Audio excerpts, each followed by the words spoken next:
बिस्मिल्लाहिर्रहमानिर्रहीम।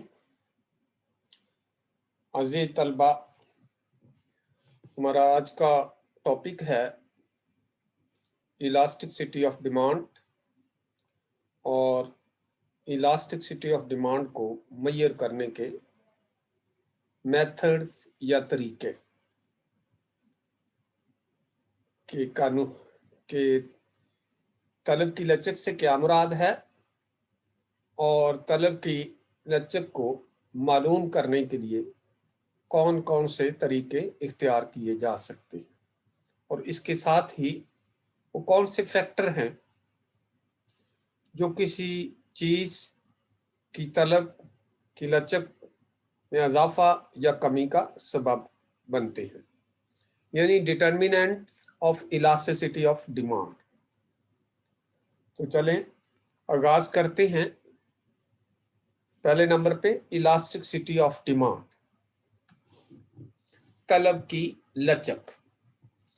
जैसे आपके इल्म में है कि इलास्टिक का मतलब होता है लचक, यानी आप जैसे रबड़ को आप खींचते हैं तो रबड़ के अंदर एक लचक पजीरी की खासूसियत होती है कि वो जो है उसमें लचक आ जाती है, यानी वो बढ़ जाती है, उसकी लंबाई बढ़ जाती है जब आप खींचते हैं उसको, जब उसको बंद करते हैं फिर अपनी असल सतह पे आ जाती है। इसी तरह हम तलब में देखेंगे कि तलब जो है उसमें कितनी ये लचक पजीरी है, तलब कितनी बढ़ती है और कितनी कम होती है, और इसके साथ साथ इसको मेजर करने के कौन से तरीके अडॉप्ट किए जा सकते हैं। लास्ट लेक्चर में आपको बताया गया था कानून तलब। कानून तलब क्या है कि जब अशिया की कीमतें बढ़ती हैं, अशिया की तलब या क्वांटिटी डिमांडेड कम हो जाती है, और जब अशिया की कीमतें कम होती हैं तो क्वांटिटी डिमांडेड यानी मिकदार तलब में इजाफा हो जाता है। तो इसी ट्रेंड को कानून तलब का नाम दिया गया था। अब ये कीमत के बढ़ने से तलब का कम होना और कीमत के कम होने से तलब का बढ़ जाना, ये तलब के अंदर एक खूबी है, तलब की ये एक खसूसियत है, ये एक सिफ्त है, ये एक क्वालिटी है, और इसी क्वालिटी को हम इलास्टिसिटी ऑफ डिमांड का नाम देते हैं। According to the law of demand, when price increases, quantity demanded decreases. On the other hand, when price falls, quantity demanded rises. This quality of demand is called the elasticity of demand. दूसरे अल्फाज में, the rate at which quantity demanded change due to change in price is called elasticity of demand. यानी price में तब्दीली की वजह से जो मिकदार तलब में तब्दीली आती है, उस शरह को, उस तब्दीली की शरह को हम तलब की लचक का नाम देते हैं, या फिर हम यूं कह सकते हैं degree of change in quantity demanded due to change in price is called elasticity of demand. वो दर्जा तब्दीली जो मिकदार तलब में होता है प्राइस की वजह से, उसको हम इलास्टिसिटी ऑफ डिमांड का नाम देते हैं। मिसाल के तौर पे एक चीज की कीमत जो है वो 10 रुपए है और आप 100 चीजें खरीद रहे हैं। अब कीमत जो है वो बढ़ गई है, यानी 10 से 11 रुपए होगी, और पहले आप उस चीज कितनी मिकदार खरीद रहे थे, 100 यूनिट खरीद रहे थे। कीमत बढ़ गई है 1 रुपया। अब कीमत के बढ़ने से जो क्वांटिटी डिमांडेड है वो कम हो गई है, यानी वो 90 यूनिट होगी।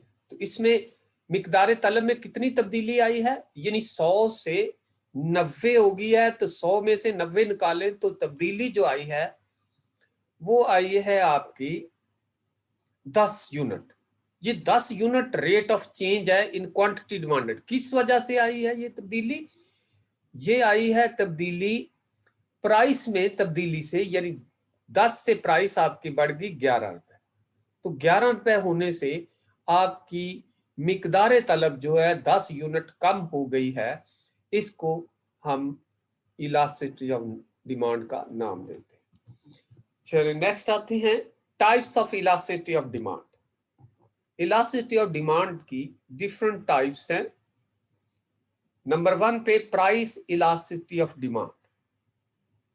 When the responsiveness in quantity demanded is measured due to change in price of the commodity, it is called price elasticity of demand. कि जब मिकदार तलब में जो तब्दीली है उसको हम मेजर करते हैं प्राइस में तब्दीली की वजह से, या यूं कह लें कि प्राइस में तब्दीली की वजह से मिकदार तलब में जो रिस्पॉन्स आता है तब्दीली का, उसको हम प्राइस इलास्टिसिटी ऑफ डिमांड कहते हैं। या दूसरे लफ्जों में rate of change in quantity demanded due to change in price is called price elasticity. कि प्राइस में तब्दीली से मिकदार तलब जो है, जो अशिया की तलब करने की जो सलाहियत है चेंज होती है, उसको हम प्राइस इलास्टिसिटी ऑफ डिमांड कहते हैं। इसके बाद दूसरे नंबर पे है income elasticity of demand. It is the ratio between proportionate change in quantity demanded and the proportionate change in income of the consumer। ये जो है रेशियो है मिकदार तलब में तब्दीली से आमदनी, सारफ की आमदनी में तब्दीली की वजह से, या इसको मैं आसान लफ्जों में यूं कह सकता हूं कि rate of change in quantity demanded due to change in income. आमदनी की वजह से जो मिकदार तलब में तब्दीली आती है उसको हम इनकम इलास्टिसिटी ऑफ डिमांड। अगर प्राइस की वजह से मिकदार तलब में तब्दीली आती है तो उसको हम प्राइस इलास्टिसिटी ऑफ, अगर इनकम में तब्दीली की वजह से मिकदार तलब में तब्दीली आती है तो उसको इनकम इलास्टिसिटी ऑफ डिमांड कर। In other words, it is that rate at which quantity demanded change due to change in income। और इनकम इलास्टिसिटी को कैलकुलेट करने का जो फार्मूला है वो है change in quantity demanded over quantity, यानी पहले वाली क्वांटिटी, और चेंज होके जो क्वांटिटी आई है वो ये multiply income over change in income. तो इन फिगर को हम सबको मल्टीप्लाई करके जो रिजल्ट आएगा वो हमारी इलास्टिसिटी ऑफ इनकम जो है होगी। इसके बाद है cross elasticity of demand. The rate at which quantity demanded change due to change in the price of other commodity but not the change in the price of the specific commodity. वो शरह तब्दीली जो मिकदार तलब में आती है दीगर अशिया की कीमत में तब्दीली की वजह से, लेकिन मखसूस चीज जो है उसकी प्राइस में तब्दीली ना हो। तो इस शरह को, इस दर्जा को, इस निस्बत को, इस रेशो को हम क्रॉस इलास्टिसिटी ऑफ डिमांड कहते हैं। In other words, the ratio between proportionate change in quantity of commodity A and the proportionate change in the price of commodity B is called cross elasticity of demand। अब इसको example के जरिए थोड़ा सा इस explain करने की कोशिश करते हैं। देखें, कहा जा रहा है कि rate at which quantity demanded change. Quantity demanded जो है वो हमारे पास जो है, मिसाल के तौर पर एप्पल है। एप्पल में जो तलब है वो कमोबेश होती है। एप्पल जो है वो पहले हम 100 रुपए पे खरीद रहे थे, ठीक है, 100 रुपए पे खरीद रहे थे, और सपोज करें कि हम 5 किलो खरीद रहे थे। अब एप्पल जो है उसमें तो कोई तब्दीली नहीं आई, उसकी प्राइस कमोबेश नहीं हुई, लेकिन उसके साथ जो है आड़ू है, केले हैं, इसके अलावा कोई अंगूर हो सकते हैं, और कोई फल हो सकता है, तरबूज आजकल चल रहा है, खरबूजा है, सपोज करें कोई भी उनमें से कोई फल भी हो सकता है, यानी केले जो है वो सस्ते हो गए। तो अब इन केलों की वजह से सार्फ ने क्या किया है कि जिस चीज की कीमत गिर गई है, केले कम प्राइस पे मिल रहे हैं, तो वो प्राइस जो है सार्फ ने अपनी इनकम जो है, अपना पैसा जो है उस तरफ शिफ्ट कर दिया है। हालांकि एप्पल की कीमत में किसी किस्म की कोई तब्दीली नहीं आई, लेकिन उसने केले जो है ज्यादा खरीदने शुरू कर दिए, तो केलों की प्राइस जो है कम हुई है, उसकी वजह से एप्पल उसने कम खरीदा है। तो ये जो क्वांटिटी डिमांडेड में, यानी एप्पल में जो चेंज आई है, किसकी वजह से? अदर अशिया की प्राइस में तब्दीली की वजह से। तो इसको हम कहते हैं cross elasticity of demand, rate of change in quantity demanded specific commodity है ना, ये quantity demanded apple, due to change in the price of other commodity, दूसरी चीज की प्राइस में तब्दीली की वजह से जो मखसूस चीज है उसकी मिकदार तलब में जो तब्दीली आ गई है, उस शरह तब्दीली को हम क्रॉस इलास्टिसिटी ऑफ डिमांड कहते हैं। अब क्रॉस इलास्टिसिटी ऑफ डिमांड का फार्मूला आप देखें, proportionate change in quantity demanded of commodity A over proportionate change in price of commodity B. यहां पे अगर प्राइस इलास्टिसिटी होता तो हम proportionate change in price of commodity A ही यहां नीचे भी लिखते, लेकिन यहां पे क्योंकि क्रॉस इलास्टिसिटी ऑफ डिमांड है, इसलिए हमने कमोडिटी ए नहीं लिखा बल्कि क्वांटिटी बी लिखा है। बी की प्राइस चेंज हुई है, जिसकी वजह से ए कमोडिटी जो है उसकी मिकदार तलब में चेंज आ गई है। तो इस का फार्मूला जो है, change in quantity demanded A over quantity A multiply price of quantity B over change in price quantity B. इस फार्मूले से आप इसको कैलकुलेट करें। तो ये बच्चों 3 किस्म की इलास्टिसिटी ऑफ डिमांड को हमने डिस्कस किया है। एक और होती है, उसको हम कहते हैं point elasticity of demand. Point elasticity वो भी इस कैटेगरी में यानी टाइप्स में शामिल उसको किया जा सकता है। तो उसमें क्या है कि जब डिमांड कर्व के ऊपर, डिमांड कर्व जो है उसके ऊपर किसी भी नुक्ता पर हम किसी भी नुक्ता पर डिमांड को या मिकदार तलब को अकाउंट करते हैं, जो प्राइस की वजह से चेंज हो, जो प्राइस की वजह से चेंज हो, तो उसको हम पॉइंट इलास्टिसिटी ऑफ डिमांड का नाम देते हैं। ये मैं आगे जो है जब इस के डायग्राम बनाए जाएंगे वहां पे इसको क्लैरिफाई करूंगा, बल्कि एक मेथड है जो ग्राफिकली जब हम प्रेजेंट करेंगे तो उसको बता दिया जाएगा। इसके बाद है measurement of elasticity of demand. Elasticity of demand की पैमाइश। There are following method by which elasticity of demand may be calculated or measured. यहाँ पे हस्बे दैल ये तरीके हैं जिनके जरिए इलास्टिसिटी ऑफ डिमांड को मापा जा सकता है या इसकी पैमाइश की जा सकती है। Number 1, unity method, total expenditure method, total revenue test और टोटल आउटले मेथड। ये एक ही मेथड के नाम है। Percentage method, proportionate method, mathematical method. इसके बाद तीसरा है ज्योमेट्रिक या graphical method.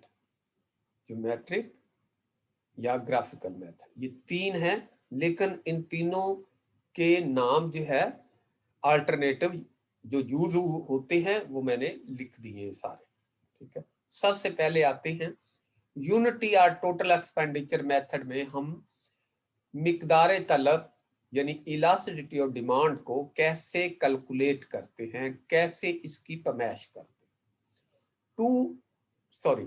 Total expenditure means amount of money spent on quantity demanded. Total expenditure इसको मेथड भी कहा जाता है ना, तो टोटल एक्सपेंडिचर की पहले वजाहत कर दी गई है कि टोटल एक्सपेंडिचर से क्या मुराद है। इससे मुराद है क्वांटिटी डिमांडेड के ऊपर जो आपने कुल रकम खर्च की है उसको हम टोटल एक्सपेंडिचर कहते हैं। मिसाल के तौर पे आप 5 किलो सेब खरीदते हैं, तो 5 किलो सेब आप 100 रुपए के हिसाब से, 100 रुपए के हिसाब किलो के हिसाब से आप खरीदते हैं, तो टोटल आपका पैसा जो उसके ऊपर खर्च हुआ 5 ज़रब 100 यानी 100, तो 500 रुपया जो है ये आपका टोटल एक्सपेंडिचर होगा। यानी प्राइस मल्टीप्लाई क्वांटिटी डिमांडेड, जो क्वांटिटी खरीदी है और उसकी जो प्राइस है उनको मल्टीप्लाई करें तो ये टोटल एक्सपेंडिचर हो जाएगा।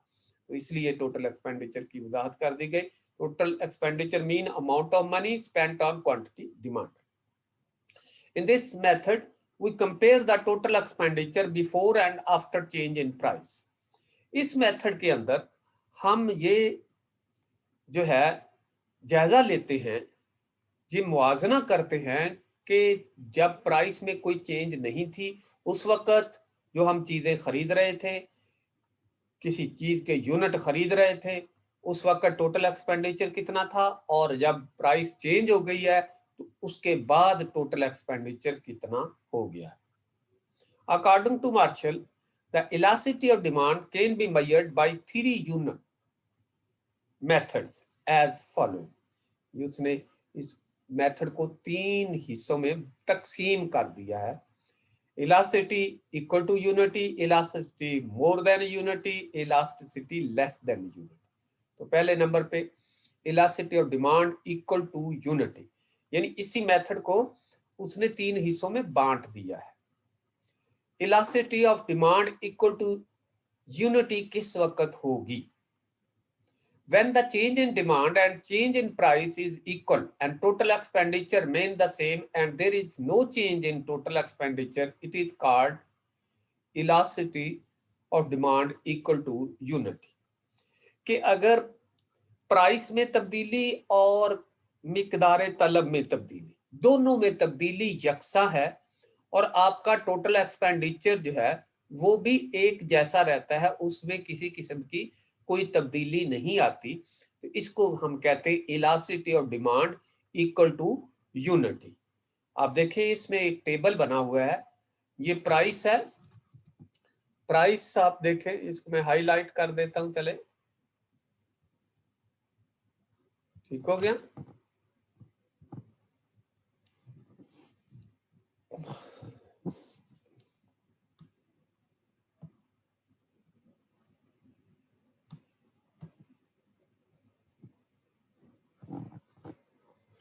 हाँ जी, ये price, quantity demanded, total expenditure. पहले प्राइस जो है किसी भी चीज की, कोई भी चीज रखी जा सकती है, जैसे मैं एप्पल का नाम ले रहा था कि प्राइस 2 रुपए थी और क्वांटिटी डिमांडेड जो है वो 10 यूनिट है, उस चीज के 10 यूनिट खरीदे जा रहे हैं, तो टोटल खर्चा आपका कितना हुआ? इस प्राइस को 10 यूनिट से मल्टीप्लाई किया, 20 हो गया। इसी तरह इसके बाद प्राइस जो है वो चेंज हो गई है, ज्यादा हो गई है, 2 से 4 हो गई है और क्वांटिटी डिमांडेड कम हो जाएगी। ये तो कानून तलब में हम पढ़ चुके हैं कि जब प्राइस बढ़ती है तो क्वांटिटी डिमांडेड जो है वो कम हो जाती है। तो 4 प्राइस होने पर क्वांटिटी डिमांडेड जो है वो 5 हो गई है। तो अब 4 और 5 को मल्टीप्लाई करें, आपका टोटल एक्सपेंडिचर कितना आया? 20 हो गया। तो टोटल एक्सपेंडिचर में कोई तब्दीली नहीं है। और प्राइस में देखें आप, प्राइस जो है 2 से 4 दुगनी हो गई है और क्वांटिटी डिमांडेड 10 से 5 ये भी हाफ हो गई है। तो जितनी तब्दीली प्राइस में आई है उतनी ही तब्दीली क्वांटिटी डिमांडेड में आई है, और इसी वजह से टोटल एक्सपेंडिचर जो है वो सेम है। तो इस तरह की जो तब्दीली आती है क्वांटिटी डिमांडेड में प्राइस की वजह से, उसको हम कहते हैं elasticity of demand equal to unity, यानी एक के बराबर। अब इसको डायग्राम में हम ज़ाहिर कर रहे हैं। हमने प्राइस को OY के साथ ज़ाहिर कर दिया है, 2 और 4, क्योंकि 4 तक हमारी प्राइस थी। उसके बाद 5 और 10, ये एक डिब्बा 5 का बना दिया। उसके बाद 10 हमारी टोटल क्वांटिटी, मैक्सिमम लिमिट 10 है।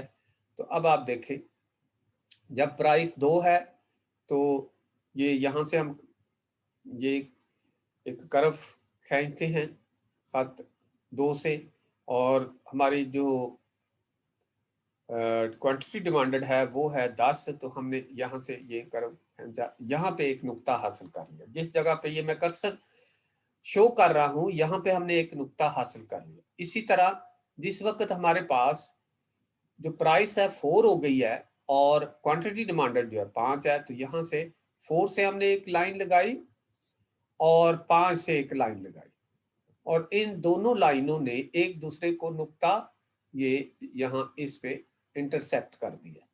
ये एक नुक्ता था, एक ये दूसरा नुक्ता। इन्हीं 2 नुकात से गुजरता हुआ मैंने एक खत खींच दिया है, ये वाला, ये खींचा जा रहा है। और ये खत खींचा तो ये हमारे पास एक डिमांड कर्व हासिल हो गया, जिसको DD डिमांड कर्व। और अब देखें आप, इस तरह के ये जो आपके पास डिब्बे बने हुए हैं, इन डिब्बों से आपको पता चल रहा है कि ये डिब्बे एक जैसे हैं, एक जैसे, इनमें कोई फर्क नहीं है। तो इससे ये जाहिर है कि तब्दीली एक जैसी है। जितनी प्राइस इधर ऊपर गई है उतनी ही आपके पास ये डिमांड कम हुई है। Along O axis demand is shown and along Y axis price is shown with the help of schedule। इस शेड्यूल की मदद से, ये जो हमारे पास टेबल था, हमने एक ये डायग्राम बनाया है। DD curve is drawn which has negative slope। ये DD कर्व हमने ड्रा कर लिया है, डिमांड कर्व जो है वो खींच लिया है, जो नेगेटिव स्लोप को ज़ाहिर करता है। नेगेटिव स्लोप किसको कहते हैं? जब ये खत नीचे की तरफ आ रहा हो तो ये नेगेटिव स्लोप है, यानी एक चीज आपकी बढ़ रही है, दूसरी कम हो रही है। तो प्राइस बढ़ी है, ये जो है यहाँ से क्वांटिटी डिमांडेड जो है वो कम होगी, तो इसको हम नेगेटिव स्लोप कहते हैं। और पॉजिटिव स्लोप में ये खत ऐसे जाना था ऊपर को, ऐसे ऐसे ये ऊपर को जाना था, ये नीचे को नहीं आना था। तो ये नेगेटिव स्लोप कर्व है, ये जो है शो किया गया है। And moves from left to right downward, और ये लेफ्ट टू राइट डाउनवर्ड ही ये आ रहा है। This curve shows that elasticity of demand is equal to unit. ये कर्व जाहिर कर रहा है कि इलास्टिसिटी ऑफ डिमांड जो है इक्वल टू यूनिटी है, यानी प्राइस और क्वांटिटी डिमांडेड में जो तब्दीली है वो यकसा किस्म की है। नेक्स्ट आते हैं इलास्टिसिटी लेस देन यूनिटी। कि लेस देन यूनिटी किस वक्त होगी? When the rate of change in demand is less than the rate of change in price, the elasticity demand is called less than unity। जब price में तब्दीली ज्यादा हो और क्वांटिटी डिमांडेड में तब्दीली जो है वो कम हो, तो इस सूरत में elasticity of demand less than unity होती है। In this case total expenditure decrease. इस सूरत में जो टोटल एक्सपेंडिचर होता है वो गिर जाता है, यानी कम हो जाता है पहले की निस्बत। This can be explained with the help of a schedule। देखें आप, प्राइस हमारे पास कितनी है? 5। फिर प्राइस कितनी हो गई है? 3 हो गई है, कम हो गई है। डिमांड कितनी है? 50। और डिमांड, जब प्राइस कम हुई है तो डिमांड बढ़ गई है। ये अब इनको ज़रब दिया, 5 और 50 को 250, 3 और 55 को 165। तो अब देखें टोटल खर्चा कम हो गया। जब टोटल खर्चा आपका पहले की निस्बत कम होगा तो इसका मतलब है elasticity of demand less than unity. अगर ये टोटल खर्चा 250 से 500 400 हो जाता तो इसका मतलब है खर्चा बढ़ गया है, तो ये मोर देन यूनिटी होगा, यानी मिकदार तलब में तब्दीली ज्यादा होती प्राइस की निस्बत। अब प्राइस में तब्दीली ज्यादा है और मिकदार तलब में तब्दीली कम है। This can be explain with the help of A diagram. ये डायग्राम आप देखें, इसके साथ हमने प्राइस को जार किया, 1 2 3 4 5 इसके हिस्से बना दिए हैं। ये चूंकि प्राइस 5 तक मैक्सिमम इसकी लिमिट है, मैक्सिमम जो है ये नंबर है, और डिमांड को जो है ये 50 तक 10 के ये हिस्से बना दिए। ठीक है, ये 10 20, क्योंकि मैक्सिमम 55 है तो 55 ये दरमियान में 10 के बनाए हैं, तो यहाँ पे 55 आ गया और 60। ठीक हो गया। अब आप देखें, इसमें हमारे पास जब आपके पास प्राइस जो है वो 5 है तो 50 डिमांड है। ये 5 से मैंने खत इस तरह का खींचा और 50 से ऊपर ये खींचा, तो यहाँ पे दोनों लाइनों ने एक दूसरे को नुक्ता, यहाँ पे ये नुक्ता आप नाम भी दे सकते हैं, बी दे सकते हैं, ये एक नुक्ता हासिल हो गया। इस नुक्ता पर जो है ये प्राइस और डिमांड 50 और प्राइस 5 है। इसके बाद प्राइस गिरती है, ये प्राइस 3 हो जाती है, यहाँ पे मैंने खींचा इस खत को, और डिमांड जो है वो 55 हो जाती है, तो ये 55 आपकी होगी।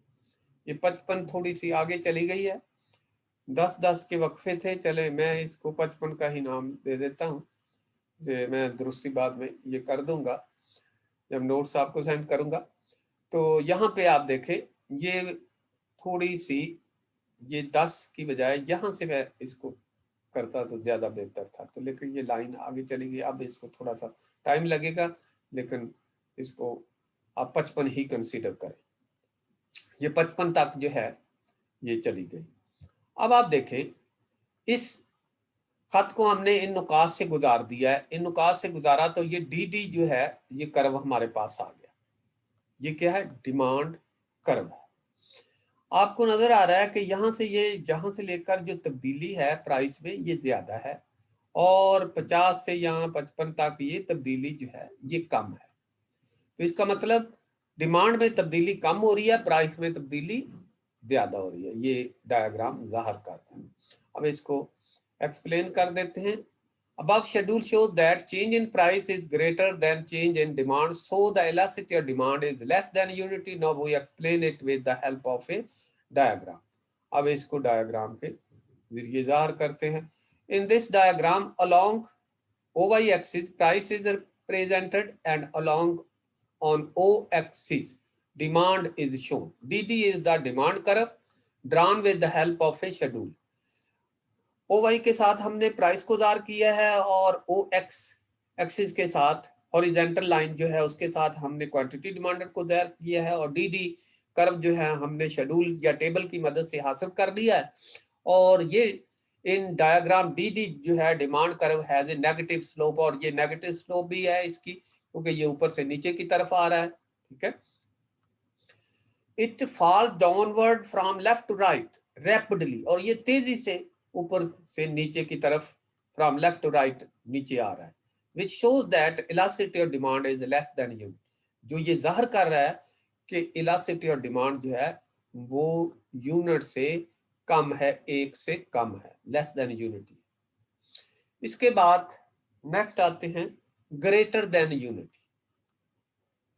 When the rate of change in demand is more than the rate of change in price, कि अगर प्राइस में तब्दीली कम है और डिमांड जो है क्वांटिटी डिमांडेड में तब्दीली जो है वो ज्यादा है, तो इसको हम कहते हैं elasticity of demand greater than unity, यानी 1 से ज्यादा उसमें तब्दीली।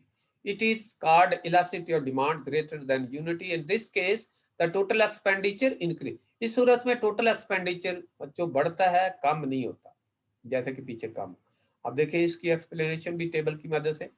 प्राइस हमारे पास जो है, अब देखें ये प्राइस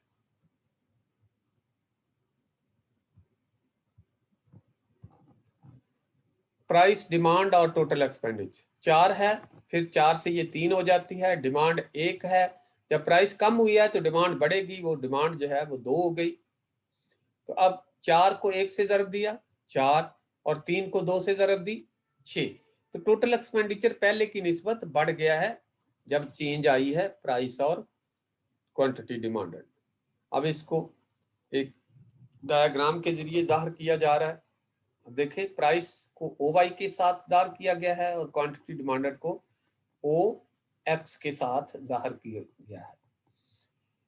और इसके साथ प्राइस आपके पास कितनी है 4, तो ये 4 जो है 4 से एक हाथ ऐसे खींचेंगे और इसके बाद डिमांड कितनी है 1 है, ये 1 यहाँ पे,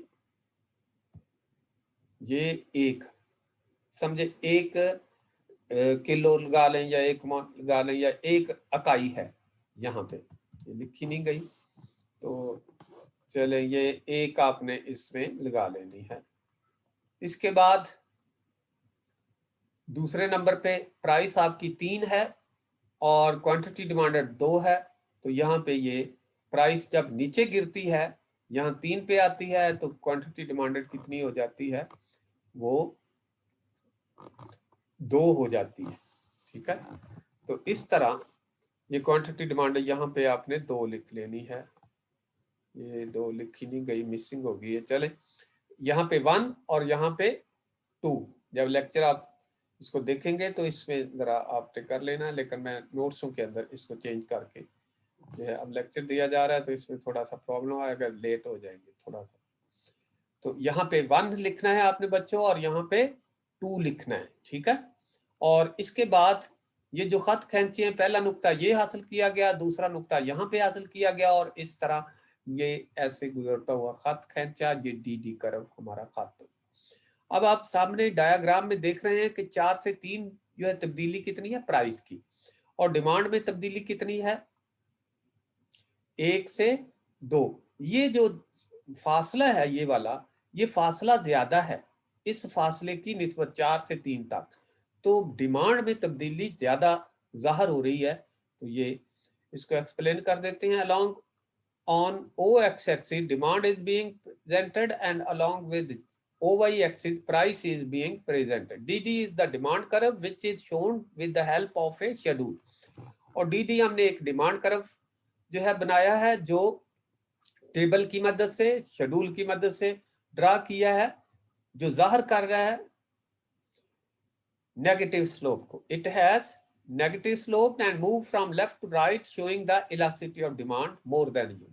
और ये एक तो ये है कि ये लेफ्ट टू राइट डाउनवर्ड आ रहा है और दूसरी तरफ ये नेगेटिव स्लोप को भी ज़ाहिर कर रहा है और ये भी ज़ाहिर कर रहा है कि elasticity of demand more than unity, यानी मोर देन यूनिटी का कैसे पता चल रहा है कि यहाँ ये तब्दीली जो है वो कम है और ये यहाँ से लेकर क्वांटिटी डिमांड में तब्दीली ज्यादा है।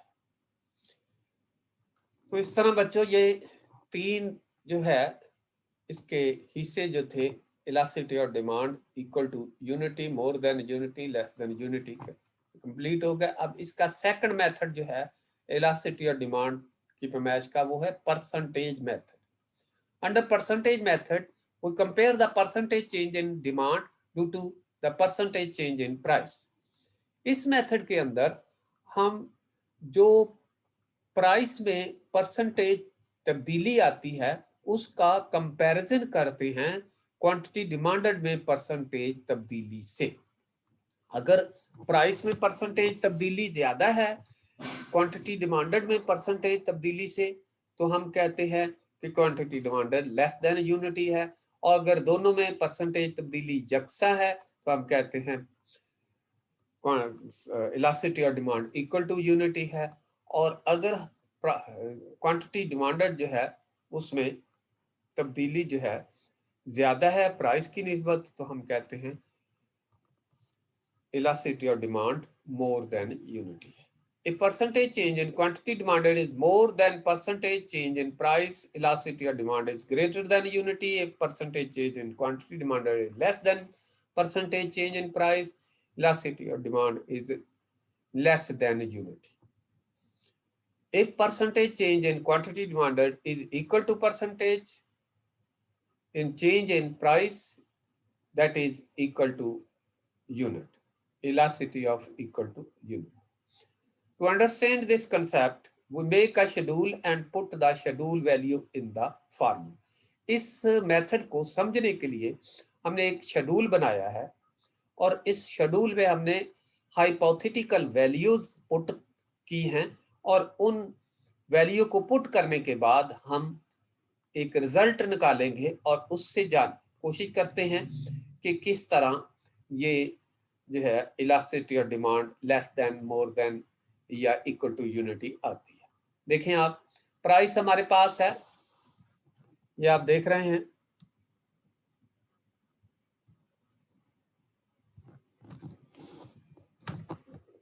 पहले कॉलम में प्राइस हमारे पास 10 है, ये 20 हो गई है बाद में चेंज हो गई। क्वांटिटी डिमांडर हमारे पास 100 है, ये 50 हो गई है। चेंज इन प्राइस कितनी आई, ये देखिए प्राइस में 10 से 20 है, तो 20 में से 10 निकाले, चेंज प्राइस में चेंज कितनी है 10, और क्वांटिटी डिमांडर में चेंज कितनी है 50। 100 में से 50, ये 100 में से 50 लेस कर दिए तो चेंज इन डिमांड ये 50 आ गया। ठीक हो गया। अब इसको फार्मूले के अंदर पुट करते हैं। देखिए, we can compute in elasticity as under, ये चेंज इन क्वांटिटी डिमांडेड, कितनी क्वांटिटी डिमांडेड है 50 है, 50 ऊपर है। क्वांटिटी डिमांडेड एक्चुअल कितनी थी शुरू में 10, वो 100 को नीचे रख दिया, 50/100 मल्टीप्लाई पी पहले हमारी कितनी है 10, और चेंज इसमें कितनी आई है पी में 10, ये चेंज आई है, ये 10 नीचे रख। अब इनको 50 और 10 को ऊपर मल्टीप्लाई किया, 1000 से तकसीम किया, तो ये मेरे पास आंसर जो आ रहा है बच्चों, ये 50.50 है, यानी एक से आंसर कम है। 0.50 एक से कम होता है, तो इसलिए हम कह सकते हैं कि ये elasticity of demand less than unity है। इस तरह इस मेथड के जरिए हम इसको ऐसे मालूम कर सकते हैं। Formula percentage change in demand, percentage change in price, percentage change in demand, percentage change इन, ये फार्मूला होता है। तो इस तरह ये इसको, चले मैं फार्मूले को पहले चले लिख देता हूँ ताकि ये जो है ना जी, एक मिनट,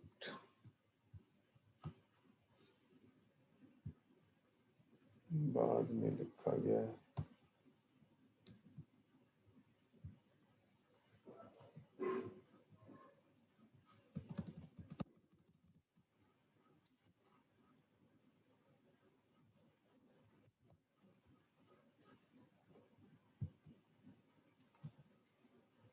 ठीक हो गया। अब यहां से मैं इसको खत्म कर देता हूँ। ऊपर पहले फार्मूला आना चाहिए था, तो लो जी, ठीक हो गया। यहाँ पे ये पहले फार्मूला लिखें और उसके बाद ये आंसर आ जाए। तो ये दूसरा फार्मूला है जो इलास्टिसिटी और डिमांड को कैलकुलेट के लिए यूज किया जाता है, और तीसरा फार्मूला जो है वो है ज्योमेट्रिक और ग्राफिकल मेथड। और ये जो फार्मूला है ये पॉइंट इलास्टिसिटी ऑफ डिमांड को मालूम करने के लिए इस्तेमाल होता है, यानी आप डिमांड कर्व के किसी भी नुक्ता पर इलास्टिसिटी ऑफ डिमांड को चेक करना चाहते हैं, मालूम करना चाहते हैं, तो फिर ग्राफिकल मेथड यूज किया जाता है, या इसको हम ज्योमेट्रिक मेथड कहते हैं। We can measure the elasticity of demand at any point on demand curve, demand curve के किसी भी नुक्ता पर हम इलास्टिसिटी ऑफ डिमांड को मालूम कर सकते हैं। At mid point of demand curve, elasticity of demand is equal to unity when price and demand change is equal. Above the midpoint, the elasticity of demand will be greater than unity. Midpoint से ऊपर जो है elasticity of demand जो है वो ज्यादा होगी, and after that point below the midpoint the elasticity of demand is less than unity. अब आप देखें हमारे पास ये प्राइस है 5, 10 और 15, डिमांड है 15, 10 और 5। इसको मैंने पहले तो डायग्राम में टेबल बनाया और इसको डायग्राम में टेबल को कन्वर्ट कर दिया। अब देखें इस साइड पे प्राइस को दार किया गया 10, 5, 10 और 15, और इसके बाद यहाँ पर 5, 10 और 15 ये मैंने डिमांड गुजार किया। तो हमारे पास पहले 5 है प्राइस और 15 डिमांड है। मैंने प्राइस 5 से ये कर्व खींचा ऐसे, और यहाँ 15 से ये कर्व, ये एक नुक्ता सी हासिल हो गया। इसी तरह फिर 10 है, 10 से मैंने ये कर्व, ये लाइन खींची, और फिर 10 से ही मैंने ये लाइन खींच दी, क्योंकि ये 10 और इधर भी 10, डिमांड भी 10 है, तो यहाँ बी नुक्ता हासिल कर लिया। इसके बाद फिर मेरे पास जो कॉम्बिनेशन है 15, प्राइस 15 है, 15 से ये लाइन खींची, और 5 डिमांड है, तो 5 से मैंने ये एक लाइन खींच दी है। ठीक है, ये लाइन मैंने यहां से खींच दी। ठीक है, और इस तरह ये मेरे पास क्या आ गया, ए, बी और सी, ये नुकात मेरे पास हासिल हो गए, ए, बी और सी। इनसे गुजरता हुआ मैंने एक खत खींच लिया, ये इन नुकात से गुजरता हुआ खत ये खींच दिया, इसको हम कहते हैं डी डी कर्व। ये जो नुक्ता है दरमियान में, इस जगह पे दोनों में तब्दीली, यानी प्राइस में और क्वांटिटी डिमांडेड दोनों में तब्दीली इक्वल है, तो इसको हम कहते हैं elasticity of demand equal to. इससे ऊपर जाएंगे, इससे ऊपर जाएंगे तो डिमांड में तब्दीली ज्यादा है। देखें डिमांड में तब्दीली क्या है, यहां से लेकर इस नुक्ता सी से लेकर यहां तक तब्दीली क्या है, वो डिमांड में है, और ये ऊपर वाली प्राइस में है। ये तब्दीली ज्यादा है किसमें, ऊपर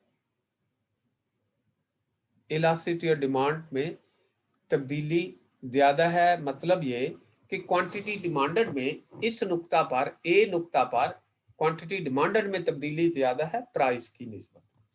इसके बाद जब हम नीचे आते हैं तो जो क्वांटिटी डिमांडेड है उसमें तब्दीली कम है। आपका ये कर्व आपको ज़ाहिर कर रहा है, ये देखें ना, यहां तक ये तब्दीली क्वांटिटी डिमांडेड में है, और यहां से लेकर यहां तक तब्दीली जो है वो प्राइस में तब्दीली ज्यादा आ रही है, और क्वांटिटी डिमांडेड में तब्दीली कम। इस दरमियानी नुक्ता से ऊपर quantity demanded more than unity, equal to unity, और नीचे लेस देन यूनिटी। इसको एक्सप्लेन डायग्राम से, at point mid B elasticity of demand is equal to unity. Above this point at A, elasticity of demand will be greater, and below this point at C it will be less than unit। तो इस तरह बच्चों ये graphically method से भी इसकी पैमाइश हो गई है, और दरमियानी नुक्ता जो होगा उस जगह पे प्राइस और क्वांटिटी डिमांडेड में तब्दीली यकसा होती है, लेकिन इस नुक्ता से ऊपर कोई भी नुक्ता लिया जाता है, यहाँ पे लिया जाता है, यहाँ पे लिया जाता है, यहाँ पे लिया जाता है, यहाँ पे लिया जाता है, इस दरमियानी नुक्ता से ऊपर जितना भी होगा तो इसमें डिमांड में तब्दीली ज्यादा, क्योंकि यहाँ से आप देखते हैं कि यहाँ पे भी कोई नुक्ता लिया जाता है, तो इसका मतलब है यहाँ तक डिमांड चेंज हो रही है, और यहाँ से लेकर इससे लेकर यहाँ तक जो है वो प्राइस चेंज। जब हम ए की बात कर रहे हैं तो इसका मतलब है ये जिस जगह पे मैं कर्सर लेके आ रहा हूँ, ये सारी तब्दीली किसकी है, क्वांटिटी डिमांडेड, और इसमें तब्दीली प्राइस में कितनी है, यहां से लेकर यहां तक, तो प्राइस में तब्दीली कम है। यहाँ पे आप देखें, यहां से लेकर यहां तक उतनी ही तब्दीली प्राइस में है, उतनी ही तब्दीली यहाँ पर इसमें है क्वांटिटी डिमांडेड। और जब हम इसकी सी की बात करते हैं तो यहां से आप देखें, फासला देखें आप, ये फासला सी तक ये प्राइस में तब्दीली है, और आगे क्वांटिटी डिमांडेड में तब्दीली, ये नीचे जो है ये इतनी क्वांटिटी डिमांडेड में तब्दीली कम है। तो ये साबित हो गया कि मिड पॉइंट से ऊपर जो है elasticity of demand more than unity हो, और नीचे जो है मिड पॉइंट के वो लेस देन यूनिटी होगी, और मिड पॉइंट पर elasticity of demand equal to unity होगी। चलिए आज ये क्लियर हो गया। इसके बाद इसका जो दूसरा पोर्शन है, determinant of elasticity of demand, next lecture में हम जो है डिस्कस करेंगे। आज इसको क्लोज करते हैं, इसके साथ ही अल्लाह हाफिज।